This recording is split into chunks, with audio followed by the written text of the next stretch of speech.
This is the experiment number 1 where you have to do the reflex klystron mode curves. So in this, first you need to turn on the power supply of the reflex klystron, keep the beam voltage minimum, Rippler voltage maximum. Then what you need to do is come to the current. In this current, increase the beam and set it at 0.15, basically 15 milli. Okay, it should be less than 20, set it on 15 16. Okay, then you have to note down the voltage. So here this is the beam voltage 266. This you need for the future calculations, like for the final steps you need the Rippler voltage, like they have used like minus 250 and stuff. So all these things you need. So this is the beam voltage. Okay, you need to note this down.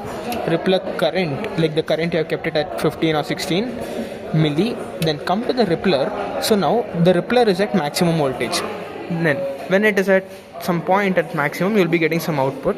Then as I am decrease the Rippler, so it's varying. Like this, you'll be getting many number of modes. Okay, I'm continuously decreasing the Rippler. You can see here this one. Okay, then what you have to do is, so it's a working system. So then what you need to do is, in the output you just see the output peak to peak. Okay, it's not here, we'll take some very good peak to peak. So here it's the very highest value of the peak to peak. So this will be one center value. Okay, I'll increase the Rippler voltage. So here somewhere middle you have to note down the VPP value from channel 1. So after noting down, in each and every step turn this frequency meter. Okay, when you turn this frequency meter at one particular frequency, you'll find some sort of a small distortion. Okay, roughly around 9.45 gigahertz. So yeah, I'll just keep it at some maximum value.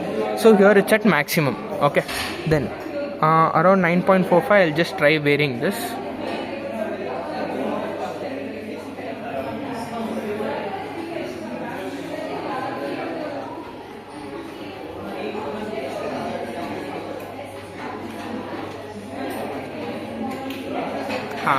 See, this type of variation occurs when I am rotating this point. Okay, see, at this point there was a distortion. So come in the frequency meter 9.78 some value. Okay, so this is the frequency operated. Okay, operating frequency. Like this you need to make a table. So continuously you have to decrease the Rippler voltage. You'll be getting the output voltage, then operating frequency. So the operating frequency you have to note at each point. Okay, then after this peak point, I'll continuously decrease now. Okay, at this point I'll just stop. Let's say same procedure, varying this frequency meter. See, I varied at this point. There is some sort of a distortion at this point. So that is the next operating frequency, like that. Then I'll decrease the Rippler voltage. So I'll get 0. See, I got 0 now. So 0 also, 0 volts is required for me. Then, so now this is basically the 0 volt. So at 0 volt, write it as like 0 gigahertz or something. It doesn't matter for us.